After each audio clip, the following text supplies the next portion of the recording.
কেমন আছো তোমরা সবাই? আশা করি সবাই ভালো আছো এবং সাবধানে আছো। তো আমি রিপন স্যার, রিপন কুমার হাওলাদার, সিনিয়র শিক্ষক, লিবার্টি ইন্টারন্যাশনাল স্কুল। আজকের আমরা শিখব সৃজনশীল প্রশ্নের দ্বিতীয় অংশ। পূর্বে আমরা যা শিখেছিলাম তিনটা বিষয় আমরা শিখলাম, সেখানে হলো জ্ঞানমূলক, অনুধাবনমূলক আর প্রয়োগমূলক। এখন আমরা উচ্চতর দক্ষতার বিষয় জানব, যেটা হলো 4 নম্বর প্রশ্ন অর্থাৎ ঘ। উচ্চতর দক্ষতার বিষয় যে আমি আগেই বলেছিলাম, উচ্চতর দক্ষতা প্রশ্নটি তিনটা বিষয় নিয়ে কাজ করে। সেখানে বলেছিলাম যে সংশ্লেষণ, বিশ্লেষণ আর হলো মূল্যায়ন, এর যে কোনো একটা পার্ট চাওয়া হবে।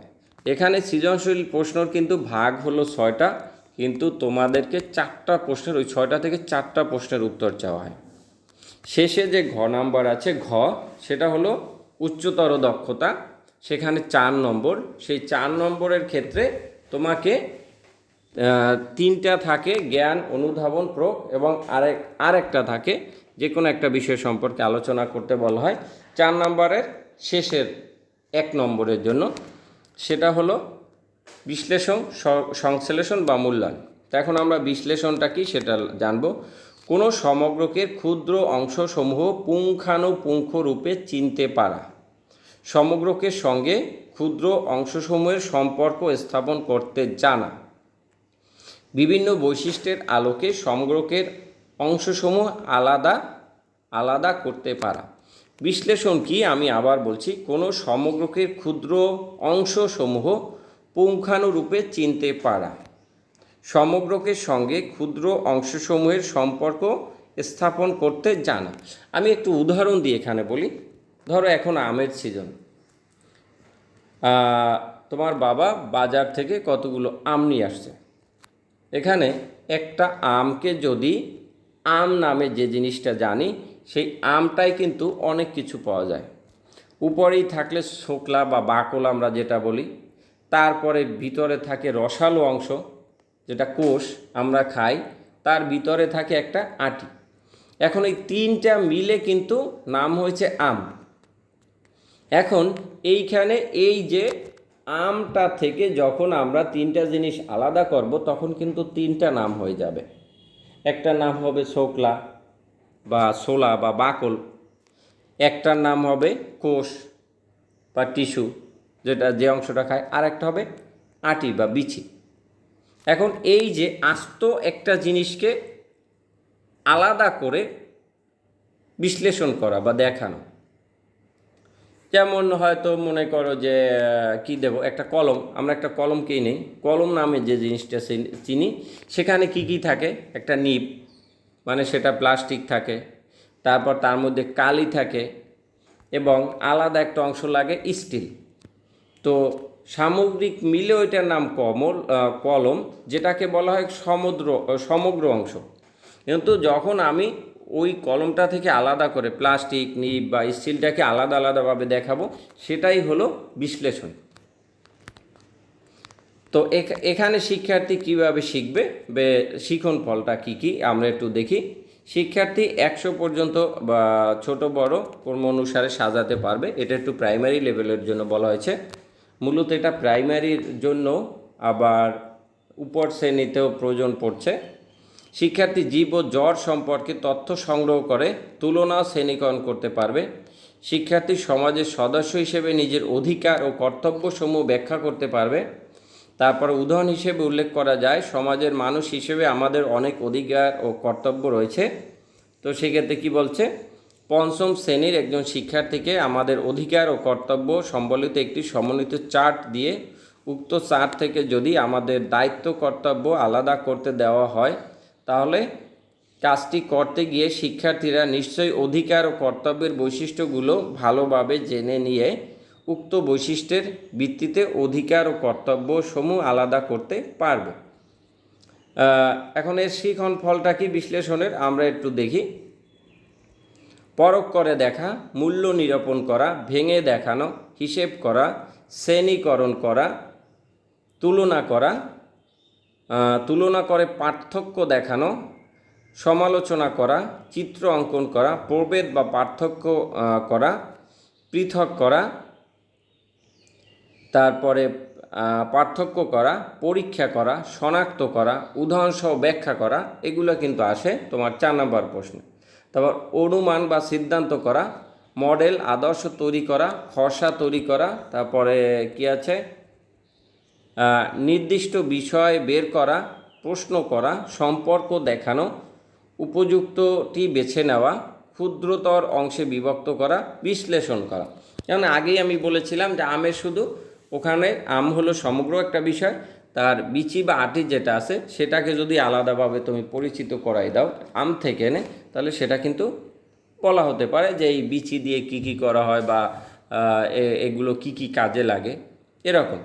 সেই ক্ষেত্রে আমরা কিন্তু তোমাদেরকে একটা উদ্দীপক দেই, সেই উদ্দীপকের আলোকে তোমার যে জানা জ্ঞান, পাঠ্যপুস্তকের সাথে সংশ্লিষ্ট যে পাঠ সেখান থেকে এবং তোমার মেধাশক্তি থেকে উত্তরটা বের করে নেওয়া হয়। এরপরে 5 নম্বরের যে ধাপটা আছে সেটাকে বলা হচ্ছে সংশ্লেষণ। কারণ সংশ্লেষণ কি এটা আমরা জানব। জ্ঞানমূলক ক্ষেত্রের 5ম ধাপ হলো সংশ্লেষণ। জ্ঞানমূলক ক্ষেত্রের 4র্থ ধাপ হলো বিশ্লেষণ। কোনো বস্তু উপাদানের ক্ষুদ্র উপাদানসমূহকে একত্রীকরণের মাধ্যমে পূর্ণাঙ্গ রূপ দেওয়ার নাম হলো সংশ্লেষণ। এ স্তরের আচরণিক পরিবর্তন হবে সৃষ্টিধর্মী কাজ বা পরিকল্পনা করার ক্ষমতা। এই বিষয়টাকে আমি একটু বুঝিয়ে দিই। এখানে আমরা কি করছিলাম, আমি একটা উদাহরণ দেই। যেমন কি আনবো, সাধারণ একটা জিনিস নিয়ে আসি। ধরো ছেলেদের পকেটে মানি ব্যাগ থাকে, মেয়েদের আলাদা পার্স থাকে। তো এই ব্যাগটা বের করে তুমি টেবিলের উপরে রাখলে, তো রাখার পর ওটার কি নাম থাকে, ব্যাগটাকে যখন টেবিলের উপরে রাখলে তখন রেখে তুমি কারো কাছে চাইলে তখন কি বললে, পার্সটা দাও বা মানি ব্যাগটা দাও। বা তোমার স্কুল ব্যাগ যেটা আছে, স্কুল ব্যাগের ভিতরে বই রেখে স্কুল থেকে বাড়িতে গেলে তারপরে এক টেবিল থেকে আরেক টেবিলে নেওয়ার জন্য মাকে ডেকে বলে, তখন কি বলবে, বই খাতা কলম ব্যাগ আমাকে দাও, না একবারে বলবে ব্যাগ দাও। তখন এখন এই যে ব্যাগটাকে যদি আমরা খুলি সেখানে কি কি দেখতে পারবো, সেখানে তোমার পেন্সিল আছে, কলম আছে, টিফিন বক্স আছে, খাতা আছে, ডায়েরি আছে, ইত্যাদি অনেক জিনিস আছে। এই সবগুলোকে ভরে যখন তুমি ব্যাগের মধ্যে রাখলে তখন সেই ব্যাগটার নাম হলো স্কুল ব্যাগ। এখন বিষয়টা হলো এরকম, সেখানে অনেকগুলো বিষয়কে একত্রে করে দেখানো।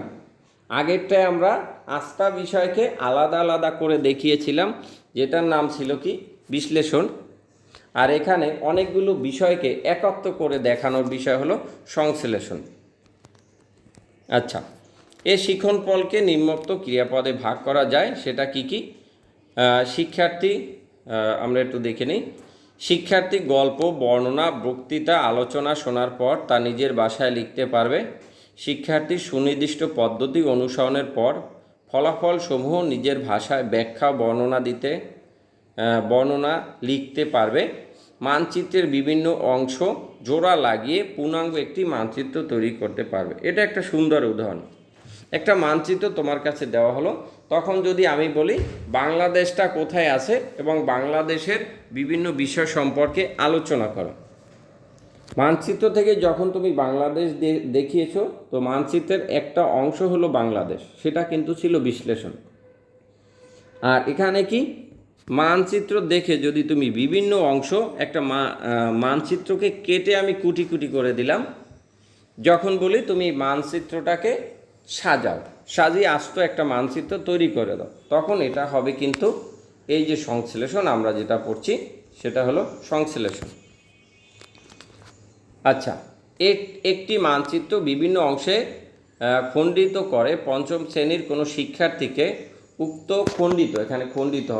খণ্ডিত অংশসমূহ জোড়া লাগিয়ে পূর্ণাঙ্গ মানচিত্র তৈরি করতে দিলে উক্ত শিক্ষার্থীর সমগ্রকের আমরা যে বলছি সমগ্রক বলে আস্ত বা আস্থা, সমগ্রকের পূর্ণাঙ্গ মানচিত্রের সাথে খণ্ডিত অংশ সমূহের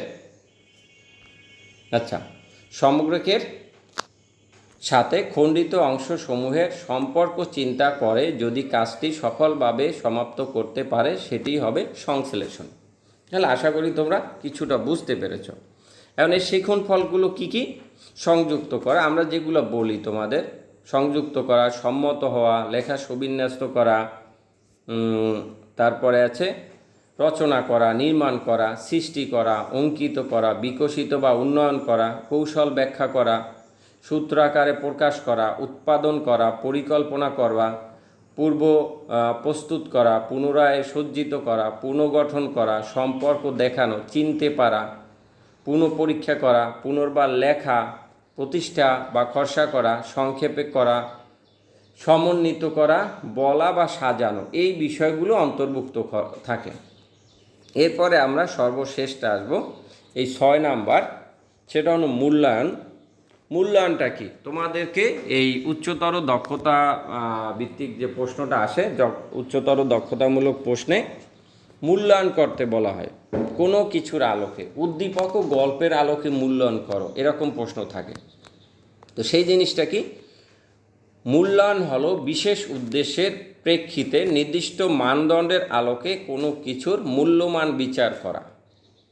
আবার বলছি, মূল্যায়ন হলো বিশেষ উদ্দেশ্যের প্রেক্ষিতে নির্দিষ্ট মানদণ্ডের আলোকে কোনো কিছুর মূল্যমান বিচার করার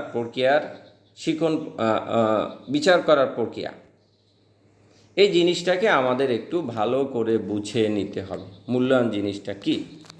ধরো তোমরা 6-এ 5-এ যারাই পড়ো, তোমরা হয়তো একটা গল্প পড়েছ। কি একটা গল্প? পরিচিত একটা গল্পের নাম আমি দেই, অনেকেরই মনে আছে হয়তো, সততার পুরস্কার একটা গল্পের নাম আমি বললাম। এখন সততার পুরস্কার গল্পটা আমরা সেখানে পড়েছি সবাই, বা যারা না পড়ছি তারাও জানি। সেখানে 3 জন ইহুদির কথা বলা হয়েছিল, যেখানে ফেরেশতা পরিচয় না দিয়ে 3 জন ইহুদিকে সাহায্য করেছিল বিভিন্ন 3 ধরনের জিনিস দিয়ে, এবং শেষে পরীক্ষা করতে এসেছিলেন সেই ফেরেশতা। সেখানে কি করছিল? 2 জন ইহুদি তাকে যখন ফেরেশতা পরীক্ষা করতে আসলেন তাকে ফিরিয়ে দিয়েছিলেন, এবং একজন তাকে ছাগল দিয়ে সাহায্য করেছিলেন। এখন যদি সেই ক্ষেত্রে আমি একটা কথা বলি যে সেখানে শেষে যেজন আছে তার নাম দিলাম, যিনি ছাগল দান করেছেন ফেরেশতাকে, তার নাম দিলাম আমরা করিম। এখন যদি এটা বলি যে করিমের কাজের মধ্যেই সততার পুরস্কার গল্পের মূল নিহিত, এটা বিশ্লেষণ করো, সেটা কিন্তু তাহলে ওই বিশ্লেষণের দিকে চলে যাবে। এখন যদি বলি যে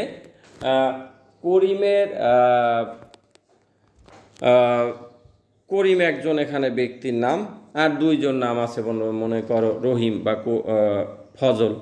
এখন রহিম ফেরেশতাকে কোনো ধরনের সাহায্য করেনি, তাহলে আমরা সর্বশেষ যে জেনেছি যে তৃতীয় ব্যক্তি যিনি ছিলেন তিনি ফেরেশতাকে সাহায্য করেছিলেন। একটু ভালো করে বুঝে নাও। তো সেই ক্ষেত্রে যদি আমি রহিমের ক্ষেত্রে বলি যে দ্বিতীয় বা প্রথম ব্যক্তি ফেরেশতার সাথে যে আচরণ করেছিল সেটা সঠিক ছিল কি না তোমার পাঠ্য বইয়ের আলোকে মূল্যায়ন করো। এখন এইখানে যে মূল্যায়ন করব পাঠ্য বইয়ের আলোকে, কিসের আলোকে? পাঠ্য বইয়ের আলোকে। ভালো করে বুঝাও, এই পাঠ্য বইয়ের আলোকে, এটা হলো নির্দিষ্ট ওই পাঠ্য বইয়ের আলোকে কিন্তু কিছু বাক্যের মাধ্যমে তোমাদেরকে বুঝিয়ে দেওয়া হয়েছে ঘটনাটা কি। অর্থাৎ ওই ঘটনার পরিপ্রেক্ষিতে বা ওই ঘটনা অনুযায়ী তুমি এই প্রশ্নটার উত্তর দেবে। এখন এই যে ওই ঘটনা, এটা হলো মানদণ্ড বা বিচার কার্য। সোজা হিসেবে আমরা যখন কোনো কিছু ক্রয় করি তখন কিন্তু এক পাশে একটা বাটখারা দেওয়া হয়, 1 কেজি হোক, আধা কেজি হোক, এবং অন্য পাশে জিনিসপত্র তরিতরকারি দেওয়া হয়। আমি দোকানে গিয়ে বললাম যে আমাকে 1.5 কেজি আলু দেন, সেই ক্ষেত্রে সে কি একটা বাটখারা 1 কেজির আর একটা বাটখারা আধা কেজি, এইটা হলো কিন্তু মানদণ্ড। সে ওই 2টা বাটখারা দিয়েই কি করবে, আমাকে 1.5 কেজি হিসেবে মেপে দেবে। সে কিন্তু নিজে আন্দাজ করে মেপে দিলে সেটা হবে না, তাহলে ওই বাটখারাটা ছিল কিন্তু মানদণ্ড। মানে কোনো ঘটনার আলোকে, কোনো সূত্রের আলোকে, কোনো বিষয়ের আলোকে যখন কোনো বিষয়কে আমরা দেখাবো, মূল্যায়ন করব, সেটি হলো মূল্যায়ন শব্দটা আমরা এখানে না নেই, জাস্টিফাই করো, ওই মূল্যায়নটাই চলে আসে যে কোনো বিষয়ের আলোকে যখন আমরা সমাধান করতে চেষ্টা করব, সেটি হলো মূল্যায়ন। আর এই ক্ষেত্রে যে কি থাকে, শিক্ষার্থী কি করতে পারে, শিক্ষার্থী কোটি পর্যন্ত সংখ্যার স্থানীয় মান নির্ণয় করতে পারবে। এটা হলো পঞ্চমের জন্য বলা হয়েছে। শ্রেণীকরণের ভিত্তিতে সহজ সিদ্ধান্ত উপনীত হতে পারবে। যদি একটা উদাহরণ আমরা দিই, বেগম রোকেয়া ও বেগম সুফিয়া কামালের মধ্যকার সাহিত্যে নারী জাগরণের ভূমিকা পালন করেছে, সেটি বিচার করতে পারবে। এখন এটি কীভাবে, আমরা সুফিয়া কামাল সম্পর্কে জানি না, কিন্তু বেগম রোকেয়া সম্পর্কে জানি। এখানে বেগম রোকেয়া হলো মানদণ্ড, মানে তার আলোকে এই সুফিয়া কামালের ভূমিকা, নারী জাগরণের ভূমিকাটা আমাদের দেখাতে হবে। এখন জ্ঞানমূলক ক্ষেত্রের ষষ্ঠ এবং সর্বশেষ ধাপ হলো মূল্যায়ন। প্রশ্ন যেমন সতীদাহ প্রথা উচ্ছেদ সংক্রান্ত আইন প্রণয়নে রাজা রামমোহন রায় ও ঈশ্বরচন্দ্র বিদ্যাসাগরের মধ্যে কে বেশি ভূমিকা পালন করছে? শিক্ষার্থী, আবার বলি, সতীদাহ প্রথা উচ্ছেদ সংক্রান্ত আইন প্রণয়নে রাজা রামমোহন রায় ও ঈশ্বরচন্দ্র বিদ্যাসাগরের মধ্যে কে বেশি ভূমিকা পালন করেছেন? শিক্ষার্থীদের এটা বিচার করতে দিলে সেটি কিভাবে করবে? অবশ্যই পাঠ্যপুস্তক থেকে প্রাপ্ত এ সংক্রান্ত তথ্য উপাত্তের ভিত্তিতে তারা সিদ্ধান্তে উপনীত হবে। আর এটি হলো মূল্যায়ন। সেখানে পাঠ্যপুস্তকে যে বিষয়গুলো দেওয়া আছে সেই বিষয়গুলোর আলোকে কিন্তু তোমাকে লিখতে হবে। বাইরের কোনো বিষয়ে লিখলে তখন কিন্তু মূল্যায়ন করা হবে না। এখন বিশ্লেষণ করা হবে না। বিশ্লেষণের ক্ষেত্রে কি বলা হয়েছে? আচ্ছা, আমরা ছিলাম এখানে মূল্যায়ন, তো এখানে এই পর্যন্তই। সেক্ষেত্রে বিশ্লেষণ তো আমরা আগেই পেয়েছি। তো আচ্ছা, বিশ্লেষণ যেটা নির্ণয় করা, এখানে একটু মিসিং হয়ে গেছে, লাইন আগে পরে হয়ে গেছে। যাই হোক, এই যে আমরা মূল্যায়নগুলো, এখানে বিশ্লেষণ হবে না। মূল্যায়নের ক্ষেত্রে নির্ণয় করা, তর্ক বিতর্ক, নিরূপণ, সংযুক্ত, পছন্দ, তুলনা, উপসংহার করা, তুলনা করে পার্থক্য দেখানো, নির্ভরযোগ্য করা, বর্ণনা করা, পৃথক করা, আর কি আছে, প্রাক্কল বা মূল্যায়ন করা, ব্যাখ্যা করা, বিচার। আচ্ছা, এখানে একটু ভুল আছে, আমরা ওটা এড়িয়ে যাব। এখন আমরা যেটা দেখব যে মননশীলতার উপরোক্ত 6টি পর্যায় কাঠিন্যের মাত্রা অনুসারে বিন্যস্ত। জ্ঞান হলো সহজতম এবং মূল্যায়ন হলো জটিলতম। এখানে আমি বলেছিলাম প্রথম যে ধাপটা সেটা হলো জ্ঞানমূলক বা জ্ঞান, আর একেবারে সর্বশেষ যেটি সেটা হলো মূল্যায়ন, এটা হলো জটিল পর্যায়। এক্ষেত্রে শিখন প্রক্রিয়ার মননশীলতার প্রথম পর্যায়টি পুরোপুরি অর্জনের পরেই পরবর্তী পর্যায়ে উত্তরণের চেষ্টা নেওয়া উচিত। মানে তুমি আগে জ্ঞান শিখবে, তারপর অনুধাবনে যাবে, তারপর প্রয়োগে যাবে, তারপরে সংশ্লেষণ, বিশ্লেষণ, মূল্যায়নে যাবে। এটাই হলো শিক্ষা বর্তমান সৃজনশীলের নিয়ম। এখন যদি আমরা একটা সৃজনশীল প্রশ্ন দেখব এখানে, সেখানে এই কথাগুলো আমরা যা শিখলাম তার প্রয়োগটা কিভাবে দেখানো হয়েছে। সেখানে আমরা একটা অনুচ্ছেদ পড়ি, যে অনুচ্ছেদটি পড়ে নিচে প্রশ্নগুলোর উত্তর দাও। বন্যা সারা সকাল মিসেস সালমার বাসায় কাজ করে, তাকে খালাম্মা বলে ডাকে। সে মিসেস সালমার যাবতীয় কাজে সাহায্য করার চেষ্টা করে। আর দিবা শাখার একটি স্কুলেও সে পড়ে, পড়ালেখায় সে পিছিয়ে নেই। শুধু প্রকৃতির কোনো কিছুর সঙ্গে তার সখ্য গড়ে ওঠেনি, সে সবসময় বা তার কথায় তার নিজের জীবন আর কাজ নিয়ে ব্যস্ত। প্রকৃতিতে নয়, নিজের কাজেই সে শান্তি খুঁজে পায়। বন্যা তার কাজ দিয়ে, কথা দিয়ে মিসেস সালমাকে এমন করে নিয়েছেন যে মিসেস সালমা বন্যাকে পরিবারের অন্য সদস্যের মতোই মনে করে। এই হলো একটা উদ্দীপক। এখন আমরা এর প্রশ্ন দেখব, যেখানে জ্ঞানমূলক প্রশ্নটা কি, মিনু কার বাড়িতে থাকতো। এটা কিন্তু পাঠ্য বইতে আছে, সরাসরি তুমি উত্তর দিতে পারো। এটা হলো জ্ঞানমূলক প্রশ্ন, এটার নম্বর হলো 1। 2, ষষ্ঠ ইন্দ্রিয় বলতে কি বোঝানো হয়েছে। এখন বিষয় হলো 6টা ইন্দ্রিয়, আমাদের 6টা ইন্দ্রিয়, সেই 6টা ইন্দ্রিয়কে ষষ্ঠ ইন্দ্রিয় বলা হয়েছে। এই ষষ্ঠ ইন্দ্রিয় বলতে কি বোঝানো হয়েছে, এইটার উত্তর কিন্তু সরাসরি পাঠ্যপুস্তকে নেই, তোমাকে বুঝে উত্তর দিতে হবে। এখন এইখানে বিষয় হলো, এইখানে উত্তর দেওয়ার একটা ব্যাপার আছে। এই খ নাম্বার প্রশ্নের উত্তর হবে 2টা অনুচ্ছেদে। 2টা অনুচ্ছেদের প্রথম অনুচ্ছেদ থাকবে ক, যেমন তুমি তোমার পাঠ্যপুস্তক সম্পর্কে পুস্তকে যে পড়েছো সেখান থেকে কিছু কথা এখানে লিখে দিতে হবে। তারপরে এই ষষ্ঠ ইন্দ্রিয় বলতে যে কি বোঝানো হয়েছে সেটা তোমাকে লিখে দিতে হবে বা জানিয়ে দিতে হবে। তাহলে এখানে 2টা অনুচ্ছেদে তোমার উত্তর দিতে হবে। যদি তুমি 2টা অনুচ্ছেদে উত্তর দাও, সেখানে প্রথম অনুচ্ছেদে জ্ঞানমূলক তথ্য দেওয়া থাকবে যেটা পাঠ্যপুস্তক থেকে নেবে, আর পরের অংশটা হলো তুমি নিজের মেধাবুদ্ধি দিয়ে পাঠ্যপুস্তকের আলোকে উত্তরটা দেবে। সেই ক্ষেত্রে তুমি 2 নম্বর পাবে। বাংলার ক্ষেত্রে কোনো একটা বানান ভুল হলে 1 নম্বর কাটা যাবে, এখানে হাফ নম্বর দেওয়ার কোনো জায়গা নেই। সম্পূর্ণ শুদ্ধভাবে যদি লেখো নির্ভুল বানানে প্রত্যেকটা প্রশ্নে 1, 2, 3, 4 করে পাবে। যদি কোনো একটা বানান ভুল হয় বাংলায়, সেক্ষেত্রে তোমার 1 নম্বর করে কাটা যাবে।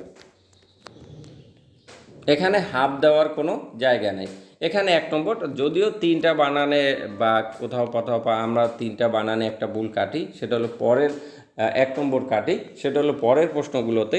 কিন্তু এইখানে তোমার একটা ভুল হয়ে গেছে, তো সেখানে তোমাকে 1.5 বা 1 আর অর্ধেক দেওয়া যাবে না, সেখানে 1 নম্বর কাটা যাবে। পরের প্রশ্নটা হলো গ, যেটার নাম হলো প্রয়োগমূলক প্রশ্ন। এখানে প্রয়োগমূলক প্রশ্নটা কিভাবে আমরা একটু দেখে নেই। অবস্থানগত দিক থেকে উদ্দীপকের বন্যা ও মিনুর মধ্যে যে বৈসাদৃশ্য লক্ষ্য করা যায় তা ব্যাখ্যা করো। এখন এখানে মিনু হলো পাঠ্যপুস্তকের চরিত্র, বন্যা হলো উদ্দীপকের চরিত্র। এখন এখানে বন্যার সম্পর্কে হালকা আমরা জেনেছি, কিন্তু মিনু সম্পর্কে বিস্তারিত জেনেছি। এখন মিনু এবং বন্যার মধ্যে যে বৈসাদৃশ্য, মানে আলাদা কি আছে, অমিল কি আছে, সে বিষয়টা দেখাতে হবে। সেটা কিভাবে দেখাবে, এইখানে কিন্তু উচ্চতর দক্ষতামূলক প্রশ্ন না, প্রয়োগমূলক প্রশ্নে 3টা পার্টে প্রশ্নের উত্তর লিখতে হয়। যেমন সেক্ষেত্রে তোমাকে প্রথম এই গ নাম্বারেও জ্ঞানমূলক কিছু কথাবার্তা লিখতে হবে, মিনু সম্পর্কে পাঠ্যপুস্তক থেকে তথ্য দিতে হবে। তারপরে এই প্রশ্নটার উত্তর কি হবে সেই বিষয়টা যদি তুমি লিখে দেখাতে পারো বা জানাতে পারো, সেটা হলো অনুধাবনমূলক। মানে তুমি যে প্রশ্নটা বুঝতে পেরেছো, প্রশ্নটা কি চেয়েছে, কি উত্তর হবে, এটা যে বুঝতে পেরেছো বা প্রশ্নে কি চেয়েছে সেই জিনিসটা দিয়ে যদি অনুচ্ছেদটা শুরু করো সেই কথাগুলো দিয়ে, তাহলে আমরা বুঝতে পারবো যে তুমি প্রশ্নের উত্তরটা বুঝতে পেরেছো। যদি বুঝতে পেরেছো সেটা যদি খাতায় লেখো, তাহলে সেটার জন্য হবে অনুধাবনমূলক উত্তর, সেজন্য তুমি 1 পাবে। এবং সর্বশেষ অনুচ্ছেদে তোমাকে বৈসাদৃশ্য বা অমিল দেখাতে হবে, সেটার জন্য 1 পাবে। এখানে 3টা অনুচ্ছেদে উত্তর দিতে হবে, তখন এটার জন্য তুমি 3 পাবে। যদি তুমি 1 অনুচ্ছেদে 1 প্যারায় দিয়ে দাও, তাহলে কিন্তু তোমার নম্বর কাটা যাবে। যদি এখানে সময় আমার বেশি হয়ে গেছে, সেই ক্ষেত্রে এই উত্তরগুলো আমি এখন পূর্ণাঙ্গভাবে দিতে পারবো না। পরবর্তী ভিডিওতে আমি আবার একটা সৃজনশীল প্রশ্ন নিয়ে এই সৃজনশীলের আলোকে উত্তরগুলো দিতে চেষ্টা করব। এখানে শুধু উদাহরণস্বরূপই আমি সাধারণভাবে আলোচনা করে যাচ্ছি। এরপরে 4 নম্বর প্রশ্ন আছে ঘ। দেখো, বন্যার শিক্ষা ছিল প্রাতিষ্ঠানিক আর প্রকৃতি হচ্ছে মিনুর পাঠশালা, কথাটি বিশ্লেষণ করো। এইখানে যে 4 নাম্বার প্রশ্ন দেখো, আমরা যে একটা বিষয় পড়েছিলাম উচ্চতর দক্ষতামূলক প্রশ্নে সংশ্লেষণ, বিশ্লেষণ এবং মূল্যায়ন, তার একটা বিষয় তোমাদেরকে জাস্টিফাই করা হয় বা পরীক্ষা করা হয়, যে কোনো একটা বিষয়। এইখানে কিন্তু তোমাদের বিশ্লেষণ অংশটা পরীক্ষা করা হবে যে কতটুকু তুমি বিশ্লেষণ করে দেখাতে পারবে। তো সেই ক্ষেত্রেই বলা হচ্ছে কথাটি বিশ্লেষণ করো। প্রশ্নটা কি, বন্যার শিক্ষা ছিল প্রাতিষ্ঠানিক, মানে বন্যা তার কাজের ফাঁকে সে স্কুলে গিয়ে পড়াশোনা করছে, কিন্তু মিনু বাসায় থেকে, সে কোথাও কোনো স্কুলে গিয়ে পড়াশোনা করেনি, সে বাসায় থেকেছে। সেখানে তার আশপাশ সবাইকে দেখে, প্রকৃতি দেখে সেখান থেকে সে শিক্ষা নিয়েছে। এখন এই বিষয়টাকে তুমি বিশ্লেষণ করে দেখাতে হবে। যদি দেখাতে পারো তাহলে তুমি 4 নাম্বার পাবে। এখন এখানে একটা কথা বলে দিই, এই প্রশ্নের উত্তরে কিন্তু 4টা অনুচ্ছেদ হবে। প্রথম অনুচ্ছেদে হবে জ্ঞানমূলক অংশ, সেখানে মিনু সম্পর্কে তোমাকে বা পাঠ্য বই থেকে কিছু বাক্য তুলে আনতে হবে এই প্রশ্নের সাথে সংশ্লিষ্ট বাক্যগুলো। তারপরে তোমাকে দেখাতে হবে পরের অনুচ্ছেদে যে তুমি প্রশ্নের উত্তরটা কি হয়েছে, প্রশ্নটা তুমি বুঝতে পেরেছো, এই বুঝতে পেরেছো তার প্রমাণ দিতে হবে কিছু কথা লিখে। তারপরে কি, প্রয়োগ, সেই যে মিনু আর বন্যার যে বিষয়, কোন প্রশ্ন কি উত্তর চেয়েছে সেই বিষয়টা তুমি প্রয়োগ করে দেখাতে হবে, এটার জন্য 1 নম্বর। তাহলে প্রথম জ্ঞানমূলক প্রশ্নের জন্য 1 নম্বর, উত্তরের জন্য এই প্রশ্নটার মধ্যেই উচ্চতর দক্ষতার মধ্যেই 4টা ভাগ, 1 1 1 1, মোট 4 নম্বর। তো জ্ঞানমূলকের জন্য 1, আমি একটা ছকের আলোকে তোমাদেরকে এটা দেখাচ্ছি, একটা ছবির আলোকে দেখাচ্ছি, তাহলেই বুঝতে পারবে। যেখানে প্রথম আছে 1 জ্ঞানমূলকের জন্য, পরে আছে অনুধাবনের জন্য 1, প্রয়োগের জন্য 1, তারপর আছে উচ্চতর দক্ষতার যে এই যে মূল্যায়ন করে যে বিষয়টা দেখাবা সেটা হলো 1। এই 4টা অংশ যদি তুমি ঠিকঠাক মতো লিখতে পারো তাহলেই তুমি 4 পাবে। এখন অনেকেই বিষয় হলো সৃজনশীল প্রশ্নের উত্তর লেখে 10-এ 10 কিন্তু পায় না পাওয়ার কারণ হলো সে যথাযথভাবে নিয়ম অনুসারে উত্তর দেয় না। তো আশা করছি এই সৃজনশীল সম্পর্কে তোমাদের একটা ধারণা চলে আসবে। এরপরে আমি আবারও একটা বিস্তারিত ভিডিও দেব, সেখান থেকে কোনো একটা প্রশ্ন নিব এবং পার্ট করে, মানে আলাদা আলাদা করে প্রশ্নটা কি, তার জ্ঞানমূলক কি হবে, অনুধাবনমূলক উত্তর কি হবে, প্রয়োগমূলক উত্তর কি হবে এবং উচ্চতর দক্ষতার উত্তরটা কিভাবে লিখতে হয়, কোনটায় কত নম্বর, কির জন্য তুমি পূর্ণ নম্বর পাবে, কোন বিষয় বাদ গেলে পূর্ণ নম্বর পাবে না, সে সম্পর্কে আমি দেখাবো বা জানাবো। যাই হোক, সবাই সুস্থ থাকবে, ভালো থাকবে। আজকের এখানেই শেষ করব। সবাইকে অসংখ্য ধন্যবাদ।